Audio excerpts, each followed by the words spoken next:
Hello and welcome back.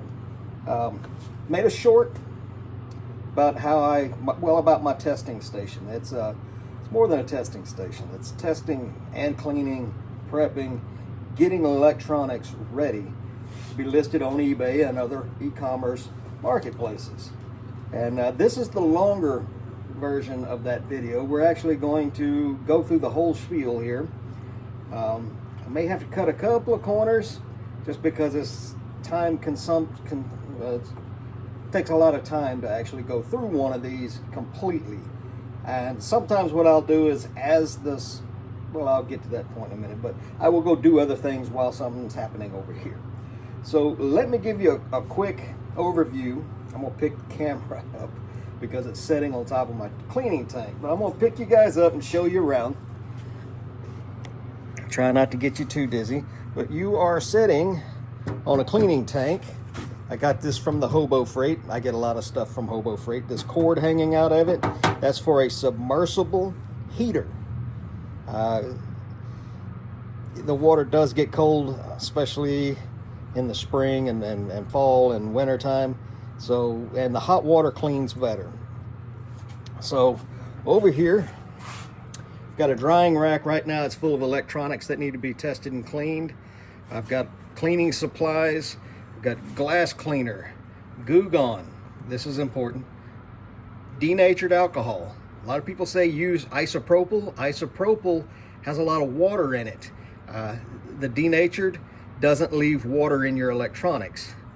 We've got various cleaning brushes. We've got Scotty peelers. If you know, you know. You get those on Amazon. Just do a search for Scotty peelers. We've got head cleaners for the VHS, lens cleaner for DVDs and CDs. Got a couple of movies or videos for testing purposes. We have a TV. This TV comes with both RCA and HDMI cables. I keep them plugged up. I use these little clips to keep the cables up and out of my way. And you got to make sure you have a remote control for these things. Number one reason is because it has source, and you can switch back and forth between the channels that are RCA and HDMI. This little TV will allow you to test all kind of things, not just DVDs and VHS players, but you can also hook stereos to that. The red and white cables, if memory serves, are left and right channel for your sound. So you can hook a stereo to a TV and test your stereo to make sure it's working, or a CD player. So there you go. That's the roundabout. Now, I don't know about the return policies in thrift stores in your area. In my area, Salvation Army does not take returns. Everything is sold as is. Whereas, however, Goodwill has a 7-day return policy on electronics in my area. So the first thing I do when I get one home is test it. Testing is a little bit more than plugging it in, hitting the power button, and see if the power light comes on. You actually need to hook it to one of these TVs and put it through its paces. One thing I failed to mention is I use a power strip that is a surge protector, and if you plug something just straight into the wall and it has a dead short in it, it'll trip your breaker. Whereas if you use a power strip, 50-50 chance on whether it pops the power strip or your breaker, but just a little more convenient. So without further ado, let's get this thing going. I like to test them before I clean them. Well, like I said, if it doesn't pass testing, I have to have the price tag still attached to it before I can go get a return. So if I clean it first and the price tag's gone and then it fails testing, I can't take it back. So I always test it first. We're going to plug it in, turn it on, no pop, that's good. We're going to turn our TV on. Then this one uses RCA, so we unclip that RCA cable, go around to the back, And we are going to plug this rascal in to the RCA cables. This one is a Magnavox. It is a model MWD2206. Real good ones.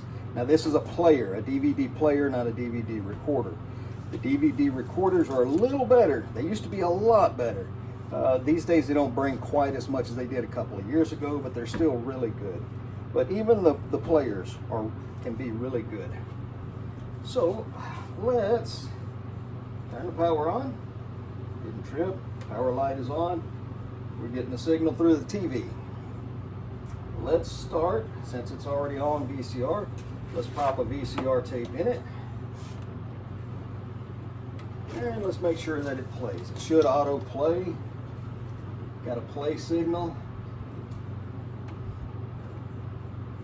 And there we go, it is playing. We're going to turn the volume down just so I don't get a copyright strike. But we are playing a VCR tape. Alright, we are going to stop and rewind. We have to put this thing through, all the way through its paces.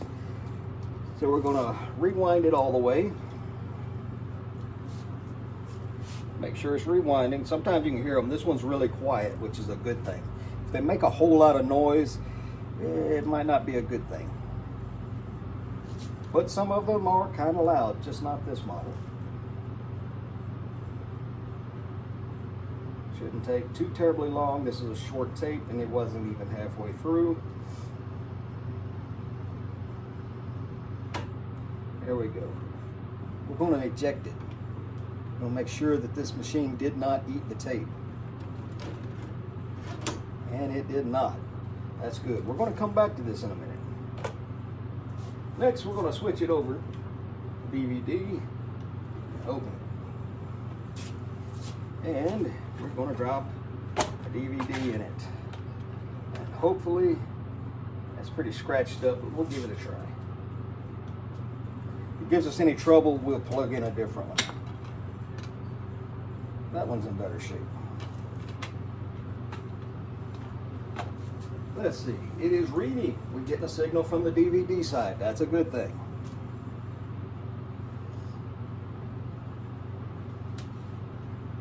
Come on. While we're waiting on that to read, always add value wherever you can. On DVD and VHS players, I like to add a set of RCA cables. If it utilizes an HDMI cable, I will put that in there also. And when and where you can, pair it up with a remote control. Let's see. Let's hit the play button and see if that does any good. No. We may have to use a different DVD, or this thing may have just failed. Disk error. Okay. Let's open that one up. Brings up another point.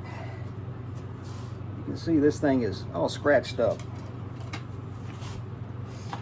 I recently got my first negative feedback over one of these machines, and I fully tested it, and it turns out the customer had a really bad VHS tape and it didn't play well. So always make sure your tapes and your DVDs aren't all scratched up and they do play.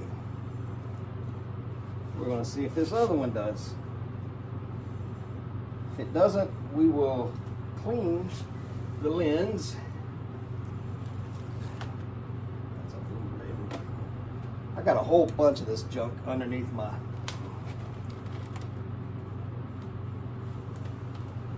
Hey, it's playing. We're good to go.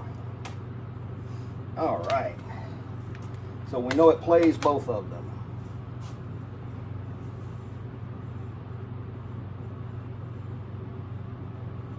It does indeed play both of them. Okay, we can go ahead and stop this one. Get it out of there. So we know we don't have to take it back. Let's go ahead and do a head cleaning and a lens cleaning. You know, and I don't need to show you guys that. The one last test that I like to do on these is to put, and this is the part where I will put a movie in VHS and DVD, one at a time, and I'll just let it play for a while I work elsewhere in the shop doing other things. Some of these things, like the DVD side, it'll play for just a little while, play 2 or 3 chapters, and then it'll stop. You don't want to just plug it in there like we just did, see that you get a screen and say it's good. Let it play for a while. Go do something else while it's playing. Make sure that it plays. Same thing on the VHS side. On the VHS side, get a short tape, run it through, let it play all the way to the end. Let it stop on its own, auto reverse and rewind the tape and spit it out. I have had machines in the past where everything worked except that. It would play all the way through, it would auto stop, it would auto reverse, it would eject the tape, but it would eat the tape. So you'd get the cassette out, but the film would still be in it. So do that. Put a movie in it, let it run to the end, make it a short one or a long one, whatever. Just play it all the way to the end, let it auto reverse, and make sure that it doesn't eat the tape. One last thing I'll leave you with is when you're picking these things up in the store, hopefully there's a place where you can plug them in and test them. You can't plug them into a TV, but you can at least plug them in, see if the power light comes on. See if the DVD tray opens and closes with the button. If they have VHS on the shelf, grab one, stick it in there, hit play, hit reverse, hit fast forward, eject it, make sure it doesn't eat the tape. That'll save you a lot of trouble with having to return one after the fact. If you can fail a test with it at the store before you pay it, all the more better. And hopefully nobody gets mad at the store for you doing that, but I like to do it that way. And if they get mad, I'll pay for the VHS tape, and they haven't before. So there you go. That's how I do this.